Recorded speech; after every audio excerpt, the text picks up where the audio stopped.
예수님께서 길을 가시다가 10명의 나병 환자들을 만나셨어요. 나병이라 하면 옛날에는 우리 문둥병이라 그랬죠. 예. 근데 요즘 그렇게 말을 하면은 큰일 납니다. 요즘 정확히 얘기하려면요, 한센시병 혹은 한센병 이렇게 해야 돼요. 나병 이것도 사실은 옳은 표현은 아니지만 번역된 지가 좀 돼서, 예. 그래서 요즘 뭐 우리말 성경이나 이렇게 새로 번역된 거 보면은 한센시병 뭐 이렇게 나옵니다. 그래서 조금 어색하긴 합니다. 어쨌든 예수님께서 나병 환자 10명을 만나시고 또 그들의 소원을 들어주셨죠. 치유를 시켜주신 겁니다. 그 예수님께서 하신 말씀은 제사장에게 가서 보이라 이렇게 얘기를 하십니다. 나으면 나은 것이고 낫게 해주시면 낫게 해주신 거지, 굳이 그 안 그래도 힘든 나병 환자들을 사람 많은 곳에 가서 그것도 제사장에게 보이라고 하셨을까요? 네. 예나 지금이나 나병 환자들은요, 사회와 가족으로부터 격리가 됩니다. 격리돼서 수용이 되죠. 예, 대단히 비인간적인 대우를 받는 것은 예나 지금이나 같습니다. 그래서 사람들이 생각하기에 아이고 얼마나 지은 죄가 많으면 천벌을 받았는 천벌을 뭐 이렇게 생각을 합니다. 예수님께서 그 유대 문화 속에서 이렇게 있던 그 사람들에게 제사장에게 가서 보이라고 하신 것은, 제사장에게 가서 공인을 받으면, 깨끗하게 나았다는 것을 공인받으면 너는 죄 용서받은 사람이다, 이 얘기입니다. 또한 이 얘기는 정상적인 그리고 인간적인 생활로 되돌아갈 수가 있다는 것을 공인받으라고 그들을 위해서 그렇게 얘기해 주신 것이죠. 그야말로 이 나병 환자들은요, 10명의 나병 환자들은 새 삶을 얻은 겁니다. 새 삶을 새 삶을 지낼, 살아야 될 그런 자격도 그것도 거저 주어진 거죠. 그죠? 그렇게 주어진 겁니다. 문제는 그 10명 중 한 사람만 돌아와서 감사의 표시를 했다는 거예요. 우리가 이 대목에서 좀 한번 생각을 해봐야 돼요. 어떤 것을 생각해 봐야 될까요? 예. 여러분, 저와 여러분은 착한 사람이에요. 근본적으로. 그렇죠? 예, 선한 일 많이 했어요. 그런데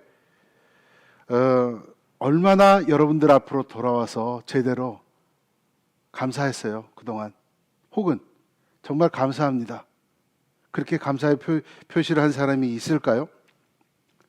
오히려 그 반대 아닙니까?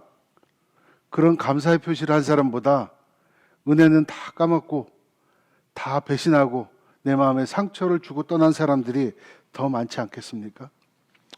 개인적으로 저는 목사님 감사합니다, 이 얘기를 얼마나 많이 들었는지 몰라요. 뭐 얼마나 아니겠지만 그래도 많이 들었어요. 꽤 많이 듣고 삽니다. 심지어 다음 주부터 교회 꼭 나가겠습니다, 그런 사람도 한둘이 아니에요. 그런데 예외 없이 그때뿐이에요. 세상이 이런 겁니다. 세상은 이래요. 감사의 표현을 말로만 하지 진심으로 하지는 않는 것 같아요. 물론 아닌 사람들도 있겠죠. 여러분, 남들 그렇게 생각하시죠? 반대로 우리는 어떨지 한번 생각해 보시기 바랍니다. 우리는 평소에 감사 제대로 표현하고 살까 하는 생각을 한번 해보시라는 거예요. 아니면 말은 해도 형식적으로는 해도 우리 진심으로 이렇게 하지 않는 그런 버릇이 있지 않은가, 이렇게 생각이 듭니다. 본문에는 10명의 감사할 제목을 가진 사람들이 나와요. 나는 과연 9에 속할까? 혹은 1명에 속할까? 돌아와 감사를 표현한 한 사람에 속할까? 이걸 생각해 보시기 바랍니다. 오늘 설교의 제목은 땡스 리빙이에요. 우리가 주로 땡스 기빙이라고 하잖아요. 뭔가 외적인 표현만 강조되는 것 같아서 제가 오늘 땡스 리빙이라고 하였습니다. 왜냐하면 진정한 감사는 변화된 생활로 증명이 되기 때문에 그렇습니다. 오늘 그것에 대해서 한번 은혜를 나눠볼까 합니다. 본문을 보면 10명의 환자가 나오지요. 아마 모두 예수님께서 그 순간 말했던 제사장에 가서 보이라 했던 그 순간부터 자신들의 몸이 치유가 됐다는 것을, 치유가 되고 있다는 것을 느꼈을 거예요. 그렇죠? 얼마나 기뻤겠어요. 기뻤을 겁니다. 왜냐하면 인간적인 삶으로 돌아갈 수 있으니까. 가족으로부터 가족으로 다시 돌아갈 수 있고 사회로부터 이렇게 소외되지 않을 거라는 것을 알았으니까 기뻤겠죠. 심리적으로도 나는 용서받지 못할 죄인이야, 천형을 받은 죄인이야, 이런 종교적 심리적인 상태에서도 벗어날 수가 있었을 겁니다. 하나님께서 용서해 주신 자다. 예. 그런데 17절과 18절의 예수님의 반응을 보면 좀 뜨뜻미지근합니다. 예수님은 그닥 그렇게 기쁜 것 같지 않아요. 17절 18절에 보면은 야, 9명은 어디 있느냐? 너 말고 나머지 9명은 어디 있어? 뭔가 퉁명하게 이렇게 물어보시는 것 같아요. 그리고 18절에 보면 나머지 9명 감사 안 해? 이렇게 지금 물으시는 것 같아요. 아닙니다. 예. 예수님도 그들 고쳐주실 때 상당히 기쁘셨을 거예요. 너무너무 기쁘시고 행복하셨을 겁니다. 여러분, 우리가 성경을 읽을 때 주의해야 될 점이 있어요. 뭐냐면 예수님은 하나님이다. 그렇기 때문에 예수님은 인간의 감정, 인간의 모든 것을 다 초월하여 존재하시는 분이다. 이렇게 생각하시면 이게 좀 엇나가기 시작합니다. 여러분, 성당에 가보셨는지 모르겠지만 성당에 가보시면 예수님부터 해가지고 여러 그들이 모시는 성인들의 이렇게 성상이 이렇게 서 있고 기름의 벽화도 그렇게 돼 있죠. 보면은 전부 다 눈이 뭔가 이렇게 이 세상 초월한 것 같은 그런 표정을 짓고 있어요. 영어로 할로우하다 그래요. 할로우. 그러니까 뭔가 초월해서 존재하는 감정도 없고 이런 존재처럼 그렇게 표현을 하고 있습니다. 그렇게 암시를 해요. 그런데 여러분, 이건 아주 큰 잘못입니다. 아주 큰 잘못이에요. 대단히 비성경적입니다. 왜냐하면 예수님은 그 존재 자체가 하나님이신 분이고 또한 완전한 인간이셨기 때문에 그렇습니다. 신으로서의 모든 성품을 갖추신 동시에 인간의 모든 것을 직접 겪으신 거예요.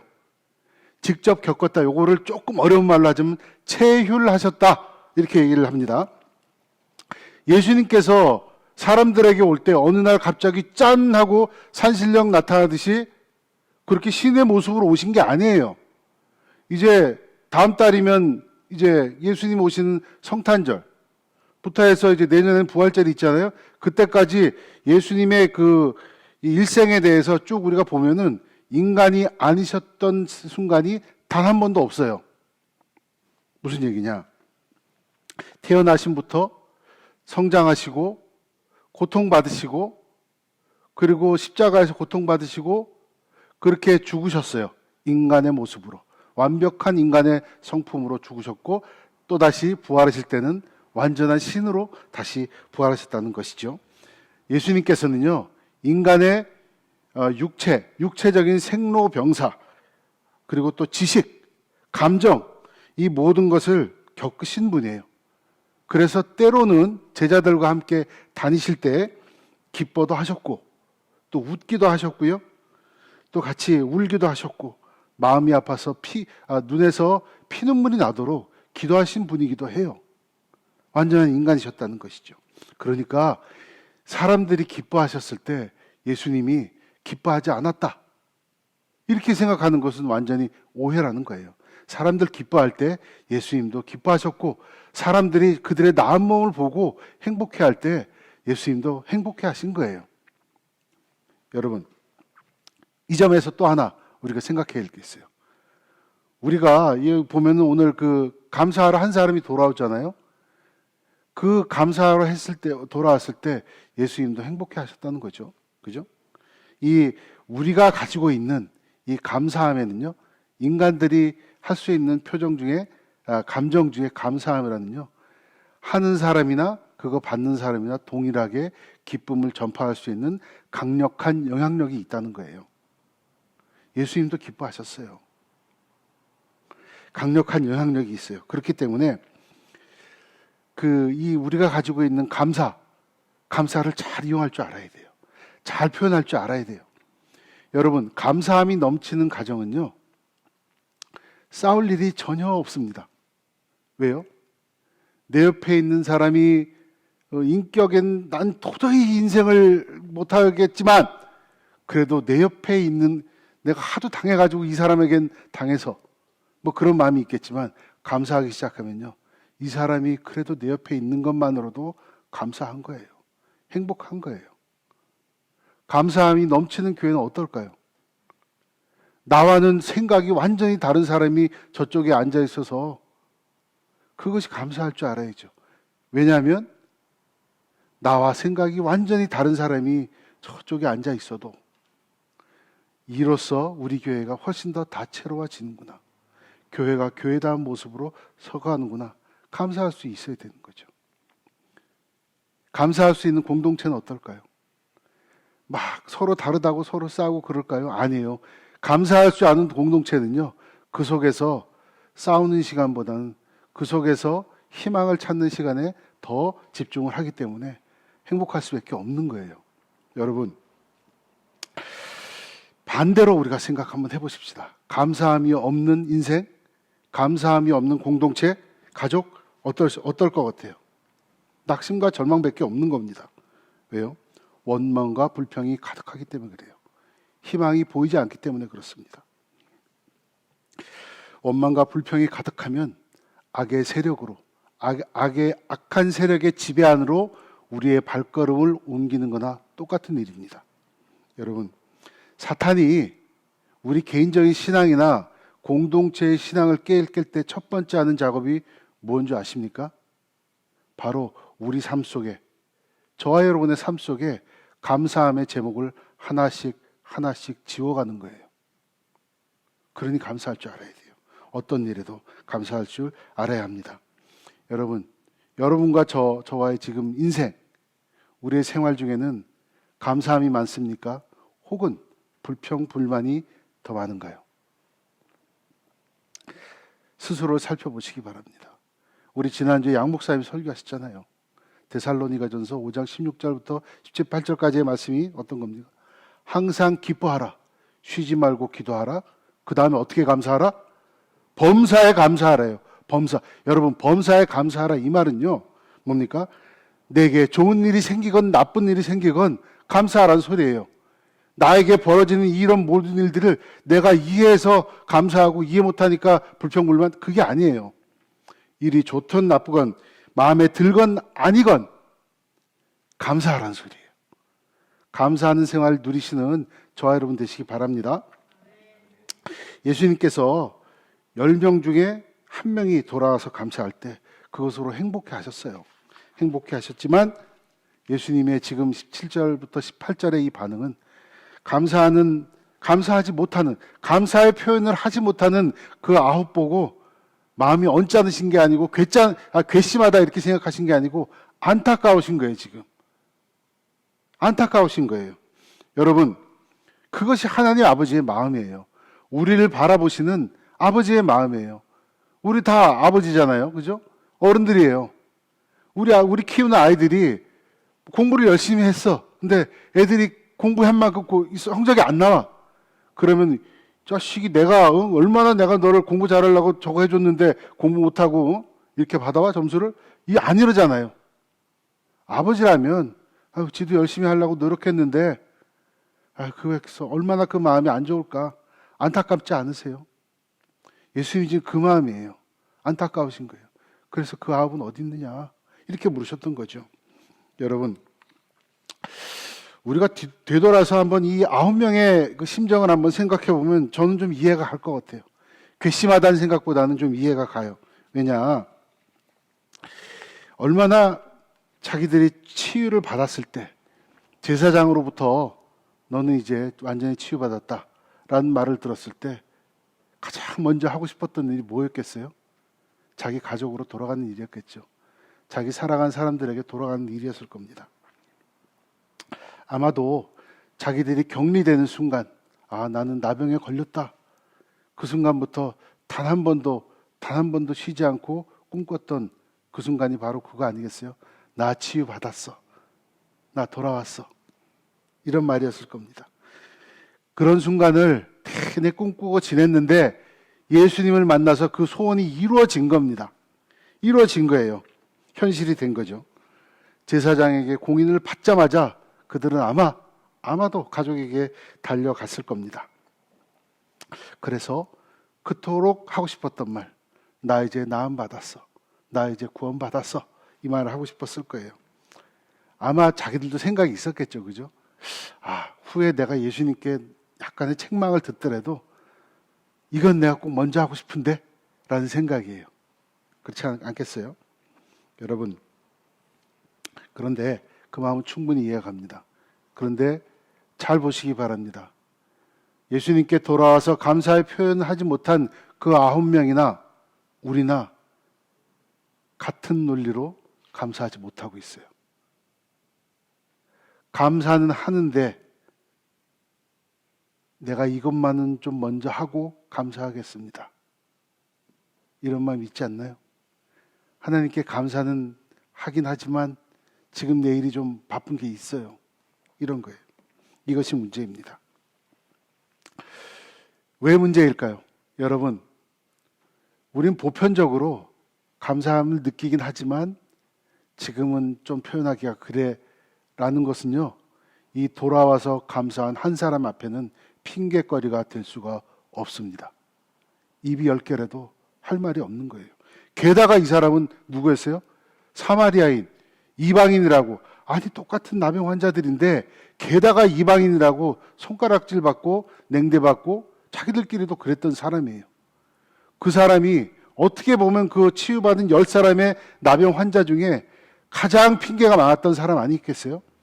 가장 대꾸, 말대꾸 이런 거 여러 가지 이유가 많았을 거예요.